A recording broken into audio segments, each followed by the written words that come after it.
Hey guys, Sean Terry here, Flip2Freedom.com. All right, so here's the question I get. How do I protect my assignment fee from being renegotiated by a buyer, right? So let's say theoretically you have a property under contract for $150,000 and you're going to assign it for $10,000 to a buyer, right? So you say, hey, you want to buy my property? I'm assigning it for $10,000. And what happens is the buyer comes back and renegotiates your $10,000 fee. They go to the house, they look at the property, and they say they're taking all the risk, and then they got to buy the property, and they got to fix up this and the comps and this, that, and the other. And all of a sudden, next thing you know, they're renegotiating your $10,000 fee down to a couple, $2,000-$3,000, and they say, oh, we'll just make it up on the next deal, and I'll give you the full fee on this one. This one's gonna be a little bit tight. How about I give you $3,000? So that has happened to me. I don't know. I can't countless amount of times until I finally woke up and figured out exactly how to do. So basically, what you do so you don't find yourself in that situation is that you have the property under contract for $150, is you sell the property for $160 to the buyer. Right? But what they're going to do, instead of signing an assignment fee for the $10,000 assignment fee, they're going to sign the actual purchase contract for $150,000.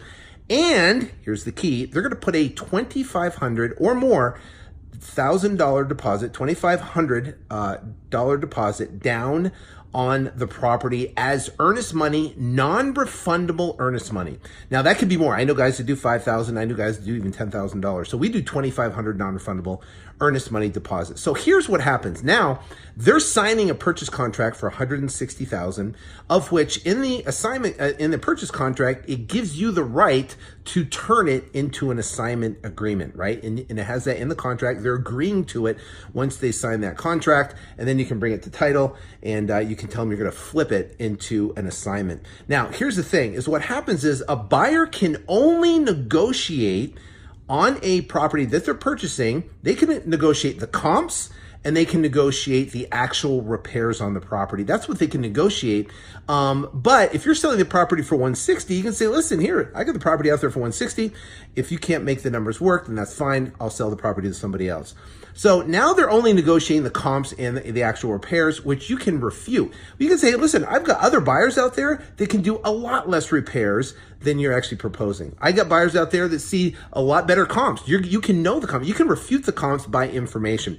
It's very difficult to try to negotiate your wholesale fee. So if they know your wholesale fee is $10,000, they can negotiate on that, and they go, do you really have to make $10,000? Why don't you make $3,000? I'll make it up on the next one. So what happens is they sign a purchase contract of say $160,000. They put down a $2,500 non-refundable deposit. Then you open up escrow, the $2,500 clears. Then what happens is you instruct the title company, closing agent, attorney to do an assignment. Now they're going to create an assignment agreement, and you now flip it into assignment. So now what happens is the buyer comes in and he sees, okay, hey, we're doing assignment. What's the assignment fee? $10,000. Now he tries to negotiate with you and says, hey, why don't you make $3,000? I'm doing all the work. I'm taking all the risk. I have to do the renovation, yada, yada, yada. You can say, listen, you know what? You signed a purchase contract for $160,000. I expect you to honor it. You got $2,500 non-refundable. So here's the deal. Either A, right, you can close on the transaction like agreed upon, or B, right, I can keep your $2,500 non-refundable, and then I'll sell the property to somebody else. What do you want to do?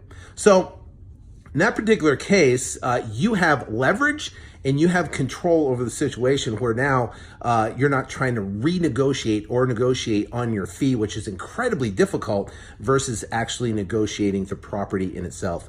So that is a great way to turn around and ensure that you have your deal in place. Now, I've had buyers actually at the closing table wait to actual closing day, where they turn around and now they want to renegotiate me on closing day. They know the seller signed. They know I've signed. Now they're coming in to sign, and they go, you know what? I looked at the deal over. I just went to the property. There's a lot more repairs that need to happen. The comps aren't what I thought they were going to be. You know, I'm going to renegotiate. I think, instead of making $10,000, can you make, $3,000 on the deal? And now you're stuck.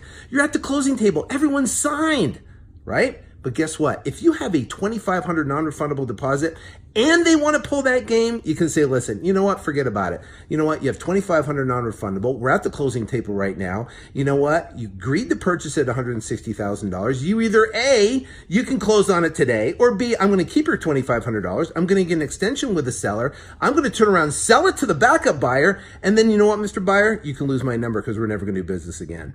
And if you're strong like that, you have leverage in the situation, you know what? You'll never have a buyer that will ever try to renegotiate your position ever again in that particular situation. So that is the way that you can protect your assignment fee, so you don't have those type of situations. Always sell the property itself, get a purchase contract and get earnest money, and then you won't have a problem of having these situations where they're renegotiating your fee, which sucks. So hope that helps. Have a phenomenal day. Go out there and crush it. God bless.